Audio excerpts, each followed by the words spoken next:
Good morning, guys. Welcome to my next vlog. अहिले चाहिँ म पुतली सडकको बाटो जाँदैछु मेरो अफिस नै भन्नुपर्छ अभियसली हैन मेरो अफिस जाँदैछु म हजुरहरु यदि काठमाडौँ मिस गरिरहनु भएको छ भने हेर्नुस् this is the morning view of Kathmandu right now it's like 7:20 PM आज 20 मिनट ढिला भइसक्यो मलाई पशुपतिमा लगभग 2 घण्टा बस्दा पनि टिप नलागेपछि केही उपाय नलागेपछि म जाँदैछु मेरो ड्युटी यहाँहरु हेर्नुस् काठमाडौँको view right now I am at fun पार्कको बाटोमा छु हजुरहरुलाई यदि काठमाडौँ मिस गरेर आउनु भएको छ भने हेर्नुस् अहिलेको करेन्ट काठमाडौँ चेरीले सफा गरिरहनु भएको छ for a big respect to her right now the police club at the right and at my left is Birkodi Mandap guys हजुरहरुलाई थाहा नै होला मैले सिकाएर के पर्छ र हैन हाम्रो लभली टेम्पो हाम्रो दाइहरु big shout out to police Nepali police big shout out to everyone guys so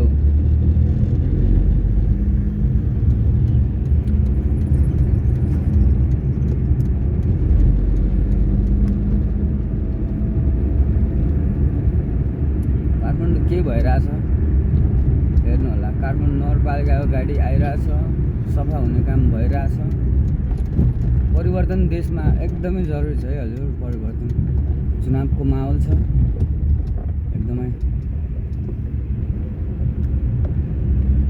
के भन्नु आफ्नो ख्याल राख्नुस् right now we are Singha Durbar सेतो टावर बालन दाइले भने जस्तो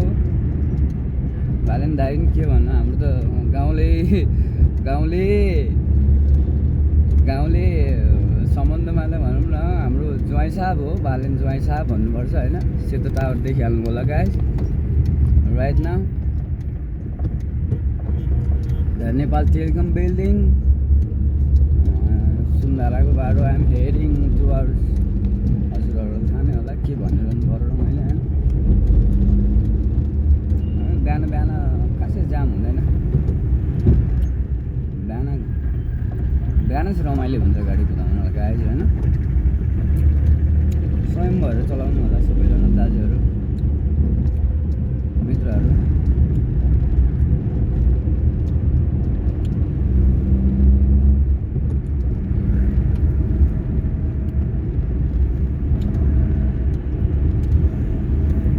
लेफ्ट साइड पनि ओभरटेक त गर्नु मिल्छ काठमाडौँमा big shout out to sister you know मस्त मजाले सफा गरेर मान्छे hats up to you Chelly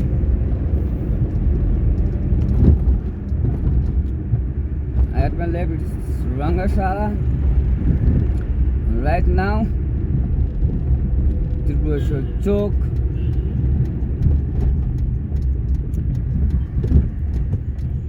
maybe Raja Tribhuvanko शालिग हुनुपर्छ यो मेरो विचारमा मलाई म पनि यो विषयमा चाहिँ अनभिज्ञ नै छु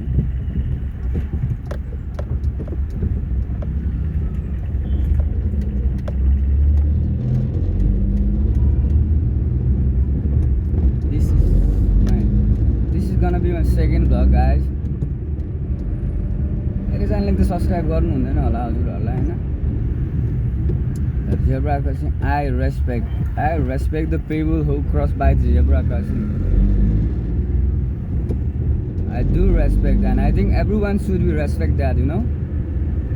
maybe die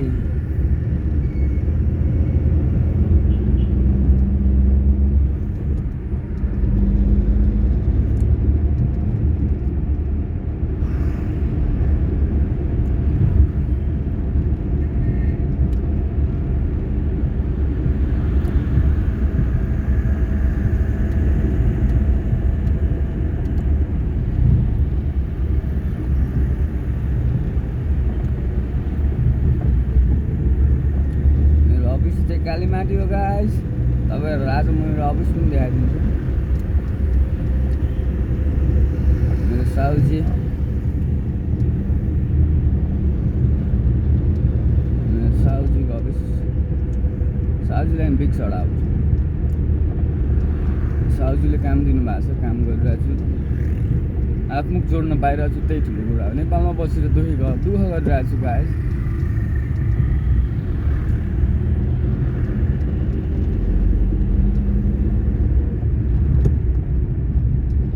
मेन चाहिँ मैले यो अब ट्याक्सीमा पैसा कमाउँ भन्दा पनि ट्याक्सीमा क्रान्ति ल्याउन भन्ने हिसाबले मैले ब्लग स्टार्ट गरेको हो होइन। ट्याक्सीबाट पनि पैसा कमाउन सकिन्छ है। ट्याक्सी पेसा पनि नराम्रो होइन है। ड्राइभिङ पेसालाई पनि मान्छेले फ्युचर सोचेर